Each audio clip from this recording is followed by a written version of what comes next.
welcome back to my channel. Today I'm doing a fun video that I've never done before. This is my first mid-year freakout tag on booktube. I have been really excited to do this tag. I created my channel in July of last year. I'm pretty sure almost August, if I'm thinking about it right. But I did not get the chance to do this tag last year, so I'm really excited to get to do it this year. Some other booktubers have already done it, Mariana, Anya, Teresa, and I just couldn't wait anymore to do it. So as always, I have written down the questions on an important document of mine. This time it is a receipt for when my car got towed. So I'm really excited about that. Already paid this, still pissed about it, but I have read a lot of good books this year. I'm planning on reading a lot of good books this year, and I really want to talk about them. So without further ado, let's get into this video. So the best book I've read so far in 2021 is One of Us is Lying. I already talked about this in one of my last videos, but I was not expecting this book to be so good. I was not expecting to love all the characters as much as I did. I wasn't expecting the plot to be so cool and I don't know. It was just definitely something that was made for me to read. I was really excited finishing this book. I was like, oh my gosh, I just found one of my new favorite books with some of my new favorite characters. And I don't know, it's just perfect. Everything about it is perfect, and I love Nate Wynn and everything about it, and I can't wait for the TV show. I'm so excited. But yeah, so this is definitely so far, the best book that I've read this year. Next is the best sequel I've read this year, and I've only read one sequel. I read the sequel to An Ember in the Ashes, but I didn't finish the series, so I feel kind of like a fraud if I say that. And it's a series, so is it a sequel? I don't even know. But I read Mr. Impossible by Maggie stiefvater, and it's good. I rated it, I want to say 4 stars. Okay, half the book was kind of boring, but then you get to the end and it's you cannot fucking stop. You have to keep going. The last 150, 200 pages, you just have to keep going. It's so good. But the first half was just kind of eh.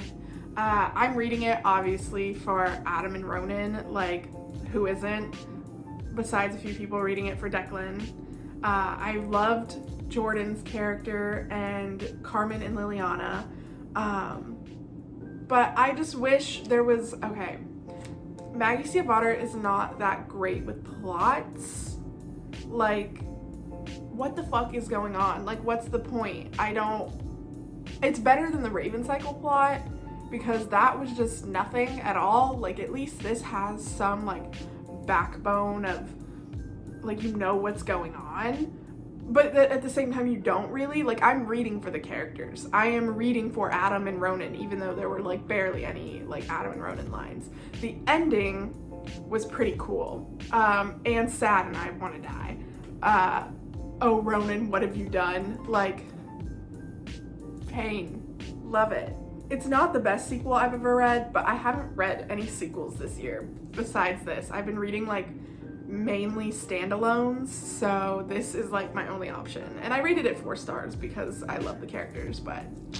And a new release that I haven't read, I have 2 that I really need to read and I haven't read yet, and it's Ace of Spades and Rule of Wolves. I have not taken the sticker off of that, oops, but I'm starting Ace of Spades today, and I'm gonna read it, I hope pretty fast. I've been in kind of a go mode lately, and I've been off of work for a few days, so I've been reading a lot. I'm hopefully gonna try and get this done tomorrow or the day after, hopefully. But Rule of Wolves, I have not heard good things about this book. I have heard just bad things about this book. So I'm not excited to read it. I need to, and I want to because of Zoya and Nikolai, like my best friends. I love them, but I don't know. I need to get to it before it gets to where it's like too late, you know? But I just like, the hype was so big and I was so excited, and then everyone was like, oh my god, I fucking hate this. Like, it's awful. And I was like, that's not great. And I haven't heard anyone talking about Zoya like at all. Like at all. So like, what did they do to them? I have not heard one like peep about what happened with Zoya. And I don't have anything muted. I don't try to hide from spoilers. Like, hello? As for Ace of Spades, super excited to read it. Looks incredible. Looks like interesting as fuck. Like, the plot sounds really great. The characters are gorgeous. It has MM and FF. Like, hello, I'm here for this. Cannot wait to start this. My most anticipated read for the second half of the year, and like, I can't choose. I have 3 that are like my top 3 that I'm okay. There's like 4 or 5, but I've narrowed it down to 3 that like I cannot stop thinking about and am really excited for, and that is The Bronze Beasts, Our Violent Ends, and Gods and Monsters. So The Bronze Beast is the 3rd installment of the Gilded Wolves books. The last one ended on a cliffhanger, and I read it almost a year ago, and I'm really excited, and I hope she puts out some arcs on like NetGalley or Edelweiss or something, because I need to read it. Like last year, Silvered Serpents was available to download for 72 days to like everyone as an arc, and I really hope she does it for the Bronze Beast, because I need to read that fucking book. I need to know what happens to Sever and Layla. I have an inkling she's going to kill them both. Double death trope, and you know what? That'll serve. Double death trope. I'll cry, but I won't be that mad. With Our Violent Ends, I have no idea what the fuck is gonna happen. Romeo and Juliet retelling, sequel to These Violent Delights. And as we all know, Romeo and Juliet die. So, I'm scared. And I really want to know what happens. I know a lot of people have read it already, and I really want to. I've requested it on NetGalley, and they are ignoring me. Probably because I have like 3 unreviewed books in there, but we move. And then Gods and Monsters, the 3rd installment of the Serpent and Dove series.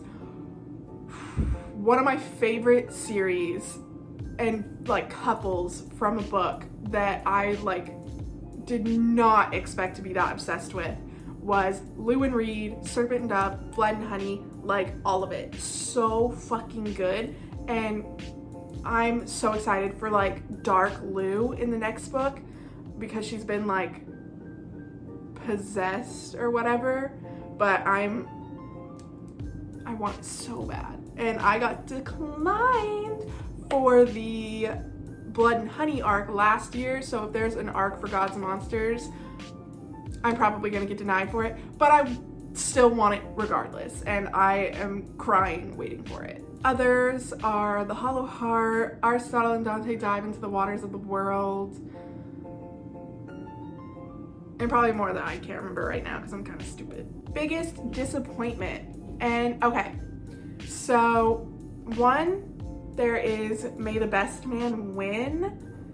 I didn't read it, so I don't know anything about what happens in it. I don't know any of the characters, but it was in my most anticipated reads.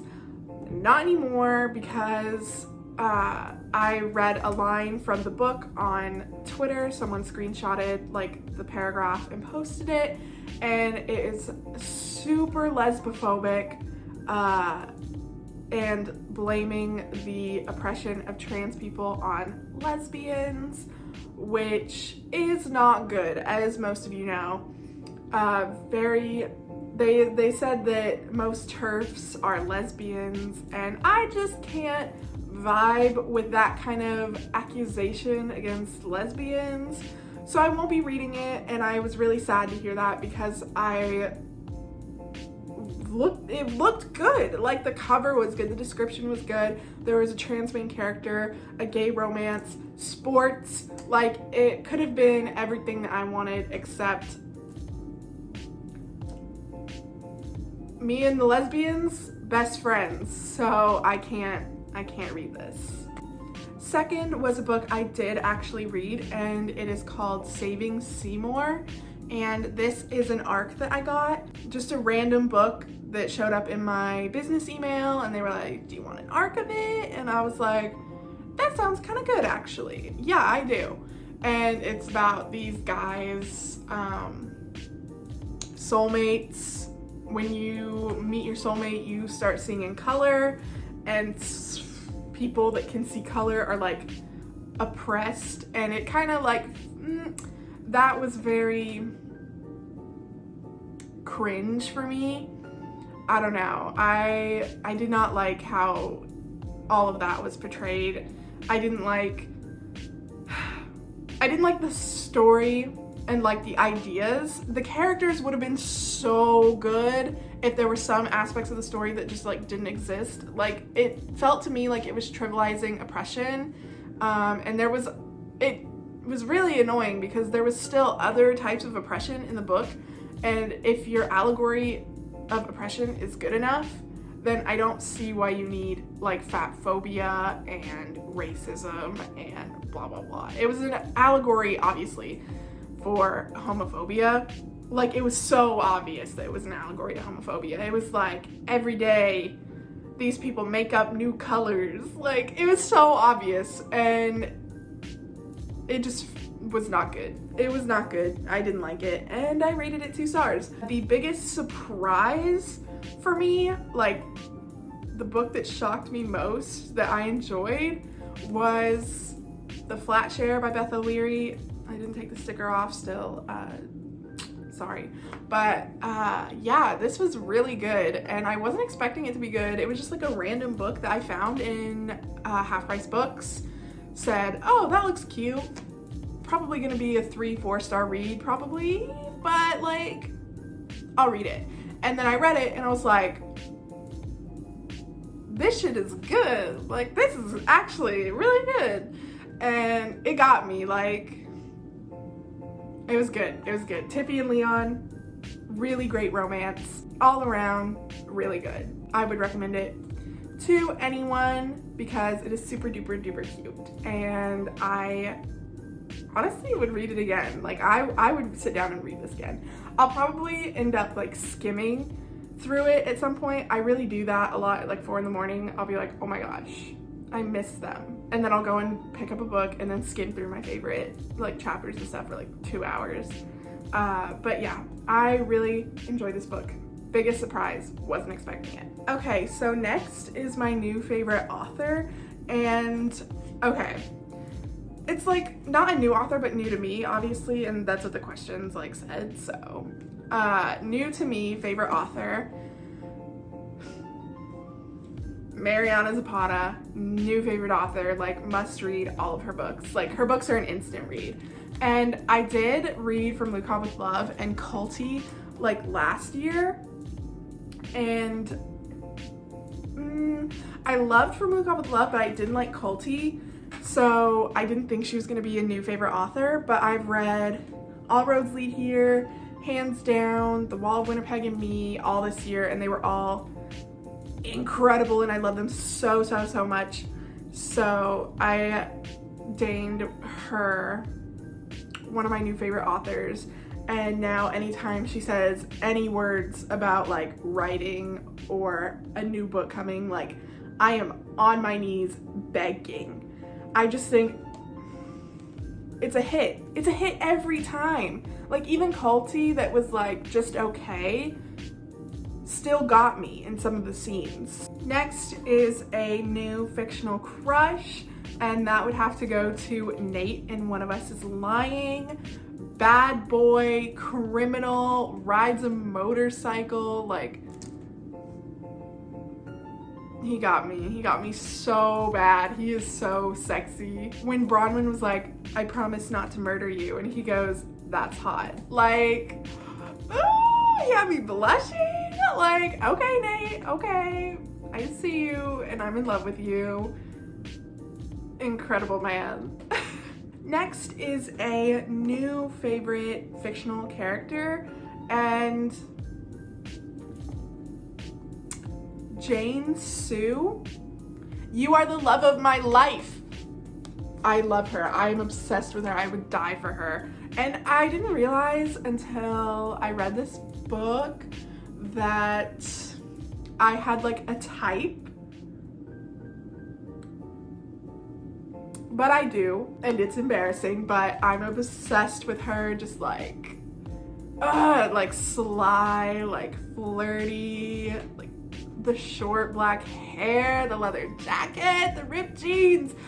Oh, I was reading this and like my heart was hurting from the fact that she's not real. And that's only ever happened with Neil Jostin from All for the Game. So I'm gonna say that Jane Sue is my new favorite female character. Like, very opposite ends of the spectrum, Jane and Neil as my favorite characters. Very weird, but I'm obsessed with her and I love her so much, and this is definitely a book that I'm going to skim through because I just miss Jane so much. A book that made me cry this year was You've Reached Sam. And this was an ARC I got from NetGalley. It doesn't come out until November or October, so I'm not gonna say much about it, but it's fucking sad. It's really goddamn sad. And I'm sure I've talked about it in like a wrap up or a TBR video or something, but that shit hurt. It hurt. Julie and Sam, it was a good romance. It was a really good romance, but it was fucking sad. And if you don't like sad things, don't read it because that's what it is. The whole thing, sad. Like, every page in the entire book is fucking sad. So I loved it. I rated it 5 stars though because I want to fucking cry. I do. So I definitely recommend it, but it hurts. So I warned you, don't come crying to me when you read it and you're like, holy shit, I'm on the floor sobbing, because that's what's gonna happen, and I can tell you right now. A book that made me happy was hands down by Mariana Zapata. It was just so fun, and it had Zach in it, and Zach was a minor character in The Wall of Winnipeg and Me from her other book. And I loved him a lot, so that's why I was really excited to read this, because I just needed like some good Zach Travis, like. Okay, so my phone died while I was talking, so that's super fun and fresh. But as I was saying, 5-star read, loved it, loved the romance, loved like the reveals in the book and like the development of the relationship and the characters. Would 100% recommend. I really enjoyed this book. Next is the most beautiful book I've bought or received this year, and I haven't read it yet. It is something that I need to read soon, but the Inheritance Games, ignore the fucking Target sticker because I'm too lazy to take it off, but that cover, the colors, like the green with the gold and the candle and the, like all these little things in here, and it's just, it's so pretty. I love when there's like gold on covers and like jewelry like that right there. Like, it's just so pretty and like elegant, I'd say. And I don't know, it's like, I love the Blood and Honey cover. Oh, that book, that cover is gorgeous. And people hated the Gods and Monsters cover, but I think it's really pretty and I'm really excited to own it because it's gorgeous. But very pretty. Bought it in like March, I think, February maybe, but super fun and fresh and pretty and gorgeous, and I love her. I want to be her. And lastly is what books I need to read by the end of the year, and it's a lot, so I'm not gonna like grab any from the shelves back here, but I need to read the A Darker Shade of Magic series. I've had that on my shelf forever. I need to read it right there. And then I need to read Stalking Jack the Ripper, which I said I was gonna read in November, and then it never happened because I'm lazy, and also I was like, time to read standalone romances for 5 months straight. So I need to get that done. I have to read those books. Like, it's getting unacceptable at this point. I also need to finish An Ember in the Ashes series. I read the first 2 books and then got in like a fantasy slump. Like, I'm still in it. I haven't read fantasy in so long, and I need to get back to that. I miss it. I love Laya and Elias. I just got into that fantasy slump. It took me like forever to read, I think it was A Torch Against the Night. It took me forever, and I was like, I don't want to do that again. I want to enjoy this series, so I'm going to pick it back up when I'm out of my fantasy slump, I guess, when I finished all the romance books that I really want to read. And then Illuminae, that series, which I'm pretty sure is also fantasy, I need to finish that. It has been far too long of not reading it, and everyone else has read it. Like, these are all series that everyone else has read that I need to read, and it sounds really good. It sounds really great. I just am an asshole and I haven't read it yet. I'm going to though. I will. And then The Poppy War, obviously, like, everyone's read it. Everyone knows. Everyone says it's incredible. Everyone loves it. I need to read it. I need to get to that. I do. I need to stop reading standalone fantasies, but I can't help myself. I'm going crazy. I am reading Ace of Spades, and I really want to read it, and then I come out here and I'm staring at my bookshelf and I see all the standalone fantasies like Be to Read and Always Only You and A Pho Love Story, and I'm like, I want you, but you have to wait. So yes, this is my accountability like bit right here, is I'm gonna read all those books by the end of the year. Whatever that is, I think. Promise. Whatever. Anyways, yeah, those are all the books that I've been excited about this year and not excited about, and this was my mid-year freakout tag. If you like this video, make sure to give it a thumbs up down below and subscribe to my channel. I would really appreciate that. I am inching closer and closer to 1,000 subscribers every day. I still need like 145, and I really want to get there before my birthday, which is less than a month away. It's like almost 3 weeks away, but it'll be my 21st birthday. I think getting 1,000 subscribers would be the best birthday present ever. So that'd be super cool if I got there. But yeah, anyways, don't know what the fuck video I'm doing next week. Who knows? I've said I'm gonna do a one last stop makeup review for like 3 weeks now, and I haven't done it because, again, I'm an asshole. I'm sorry. But I will see you guys next week. Bye.